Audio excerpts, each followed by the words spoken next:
Questo è appunto il mio ultimo libro ed è quello a cui ci tengo di più, non solo perché è il più piccolo in famiglia, ma perché è quello più ricco di notizie, è quello che dà importanza a una cosa che è sfuggita fino ad ora nella storia dell'aviazione civile del nostro paese, cioè la fabbrica dei piloti, da dove venivano i piloti.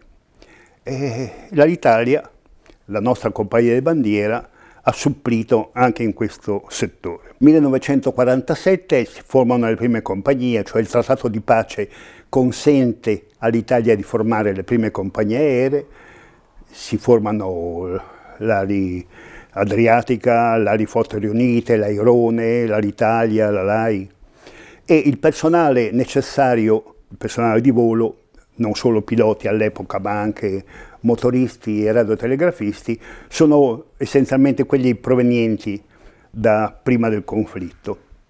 Il traffico si sviluppa, le compagnie in Italia si semplificano, arriviamo al 1957 quando l'Alitalia assorbe la LAI e rimane l'unica compagnia, il vettore italiano, che sarà poi nominato come vettore di bandiera e quindi titolato ai rapporti internazionali.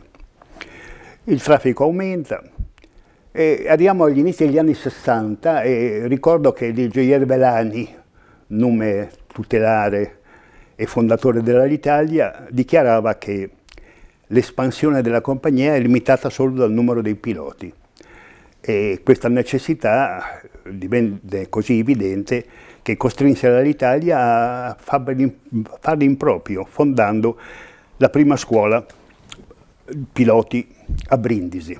L'aeroplano scelto è stato l'MB 326, opportunamente modificato per un cruscotto idoneo all'attività di pilota di navigazione aerea di linea. Ottimi risultati. La scuola di Brindisi opera per 4 anni producendo un certo numero di piloti e quindi soddisfacendo all'espansione e alle necessità della nostra compagnia di bandiera. C'è un lasso di tempo di circa 15 anni e poi l'esodo di numerosi piloti anteguerra e quindi in pensione e di nuovo le esigenze del traffico consentono e costringono l'Alitalia a ripensare a una nuova scuola che viene fondata con l'accordo dell'aeronautica militare sull'aeroporto di Alghero. Tutta la prima fase, direi dagli inizi degli anni 60 fino agli inizi degli anni 90, i corsi venivano fatti gratuitamente, cioè l'Alitalia addirittura passava delle diarie giornaliere ai frequentatori. A metà degli anni 90 si passò invece ai corsi a pagamento. Il corso era piuttosto elevato, mi pare sugli 80 milioni, che comunque venivano assicurati da un mutuo assicurato dall'azienda stessa, che si sarebbe poi rivalsa nelle retribuzioni qualora l'allievo superasse i corsi e venisse assunto. La somma era perduta se l'allievo non superava i corsi o se non fosse stato poi assunto dall'Alitalia, difatti cosa non garantita fin dall'inizio dalla compagnia di bandiera. Ad Alghero cominciò a diventare a pagamento, tant'è che alla scuola di Alghero non furono solo brevettati piloti che poi per esigenze dell'Alitalia, ma anche per altre istituzioni italiane quali la Guardia di Finanza e i Vigili del Fuoco e anche allievi provenienti da alcune compagnie straniere.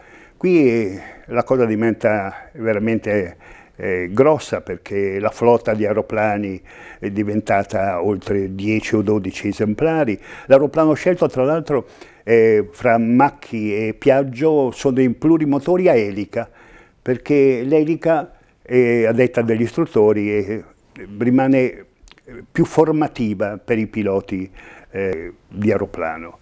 E quindi si va avanti una quindicina d'anni sulla scuola di Alghero. Poi un nuovo cambiamento, l'Alitalia diventa internazionale, Pilots Cadet Cadet Pilot School e con sede a Bakersville in California addirittura. Un paio d'anni in California, poi con l'ingresso dell'Etihad nel capitale dell'Italia, anche la preparazione dei piloti viene trasferita negli Emirati, addirittura ad Abu Dhabi.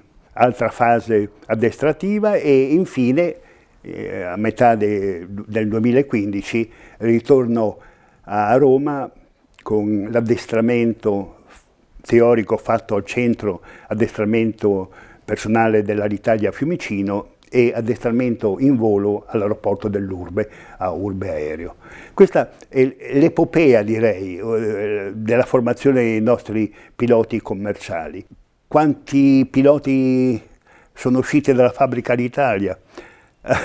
Non esiste una statistica ufficiale, ma secondo i miei calcoli non meno di 2800. La gran parte dei quali ab inizio, cioè allievi che hanno iniziato i corsi all'Italia senza nessuna esperienza di volo precedente. Quindi un numero notevole che fa onore tra gli altri alla nostra ex compagnia di bandiera. Ho avuto l'idea di scrivere questo libro alla conclusione dell'attività dell'Alitalia nel 2022.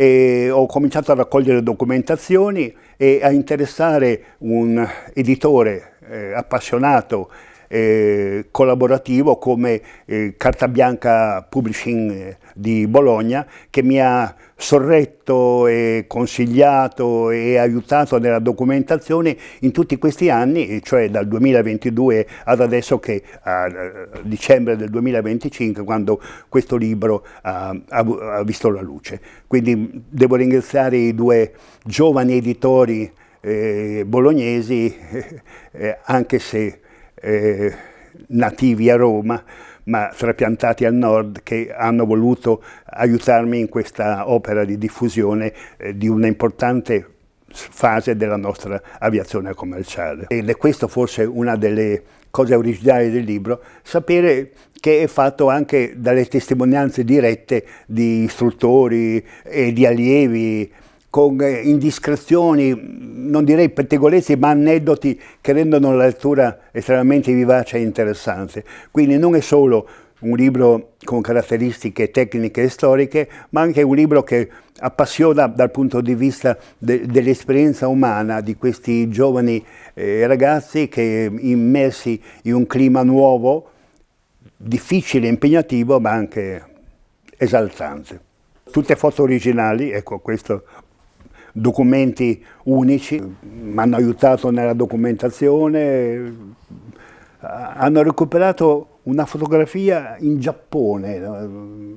Poi quando ci sono gruppi di persone sono dovuti andare a cercare l'assenso individuale per un problema di privacy alla pubblicazione, quindi hanno fatto un lavoro di certosino veramente. E poi ci sono foto, non so, veramente belle, io da amatore, e quindi auguro una fortuna editoriale, al di là della vanità dell'autore.